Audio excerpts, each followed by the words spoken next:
मी अभिनेता बबन जोशी. हिरवे हिरवे गार गालीचे हरित तृणांच्या मखमालीचे. तुमच्या लक्षात आलं असेलच की मागे झाडं आहेत, पावसाळा आहे, किती सुंदर झाडं आहेत नाही. पण मित्रांनो, या मुंबईमध्ये सध्या उंच उंच टॉवर उभे राहत आहेत, झाडांची छाटणी होते, झाडं अगदी तुरळक प्रमाणात आहेत. हा आपला विषय नाही आहे. आपला विषय असा आहे की आता पावसाळा सुरू होतो आहे, म्हणजे सुरू झालाच आहे. जागोजागी काही प्रमाणात पाऊस येतो आहे. याच पावसामध्ये मी माझ्या घराच्या बाहेर पडलो. ऑब्व्हियसली माझ्याकडे गाडी होती. पावसापासून बचाव करण्यासाठी मी गाडी एका ठिकाणी लावली आणि एक दूध सेंटर होतं, त्या दूध सेंटरला बचावासाठी थांबलो आणि फोनवर सांगत होतो की मी इथे पावसात अडकलो. सुदैवाने पाऊस थांबला. मी फोन कट केला आणि माझ्या गाडीच्या जवळ जाणार इतक्यात एक 7 ते 8 फुटाची फांदी अतिशय जाडजूड अशी माझ्या पुढ्यात पडली.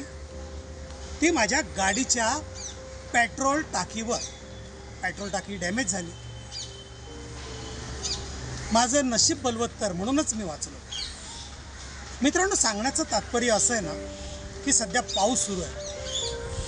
तुम्ही रस्त्यानं कामासाठी ये जा करता, काही मित्र वॉकिंगसाठी जातात, तर कृपया झाडाखाली थांबताना एक वेळ वर खाली पहा, विचार करा आणि झाडाखाली थांबा. जागोजागी इमारती दुरुस्तींची कामं चालू आहेत, बांबू टांगलेले आहेत, तिथं थांबू नका. कधीही धोका होऊ शकतो. इमारती कोसळत आहेत पावसामध्ये, हे मोठ्या प्रमाणामध्ये. काही ठिकाणी इलेक्ट्रिक पोल असतात.